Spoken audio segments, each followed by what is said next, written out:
Albert Einstein once said, everybody's a genius. But if you judge a fish by its ability to climb a tree, it will live its whole life believing that it is stupid.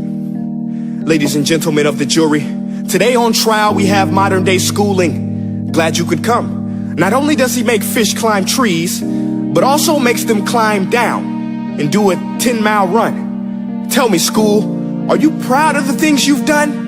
Turning millions of people into robots, do you find that fun? Do you realize how many kids relate to that fish?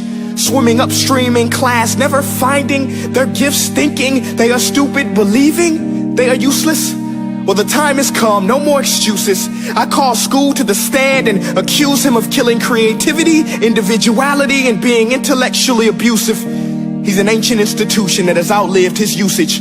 So, Your Honor, this concludes my opening statement, and if I may present the evidence of my case, I will prove it.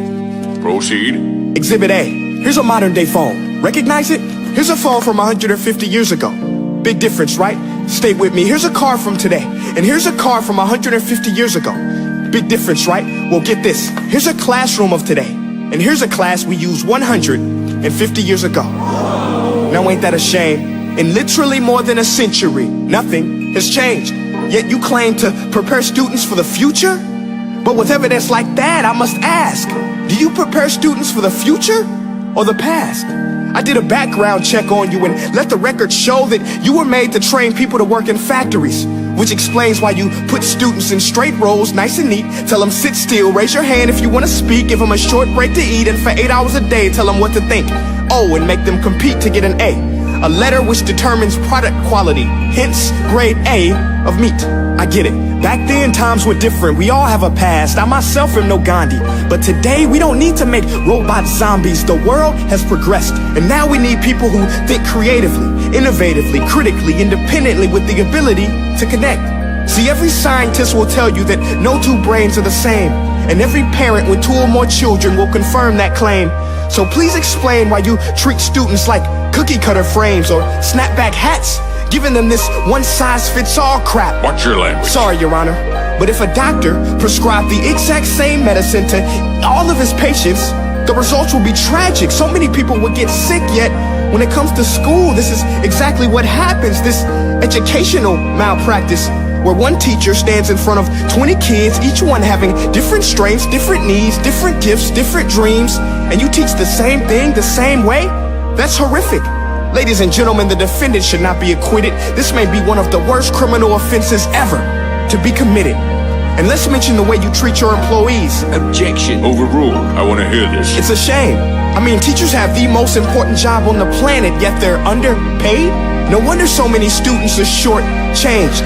Let's be honest, teachers should earn just as much as doctors, because a doctor can do heart surgery and save the life of a kid, but a great teacher can reach the heart of that kid and allow him to truly live. See, teachers are heroes that often get blamed, but they're not the problem. They work in a system without many options or rights. Curriculums are created by policymakers, most of which have never taught a day in their life. Just obsessed with standardized tests. They think bubbling in a multiple choice question will determine success. That's outlandish. In fact, these tests are too cruel to be used and should be abandoned, but don't take my word for it. Take Frederick J. Kelly, the man who invented standardized testing, who said, and I quote, "These tests are too cruel to be used and should be abandoned." Ladies and gentlemen of the jury, if we continue down this road, the results will be lethal. I don't have much faith in school, but I do have faith in people. And if we can customize healthcare, cars, and Facebook pages, then it is our duty to do the same for education, to upgrade it, change it, do away with school spirit, because that's useless. Unless we're working to bring the spirit out of each and every student, that should be our task. No more Common Core. Instead, let's reach the core of every heart in every class. Sure, math is important, but no more than art or dance. Let's give every gift an equal chance. I know this sounds like a dream, but countries like Finland are doing impressive things. They have shorter school days.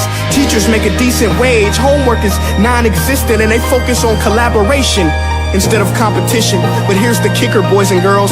Their educational system outperforms every other country in the world. Other places like Singapore are succeeding rapidly. Schools like Montessori, programs like Khan Academy. There is no single solution, but let's get moving. Because while students may be 20% of our population, they are 100% of our future. So let's attend to their dreams, and there's no telling what we can achieve. This is a world in which I believe, a world where fish are no longer forced to climb trees. I'll rest my case.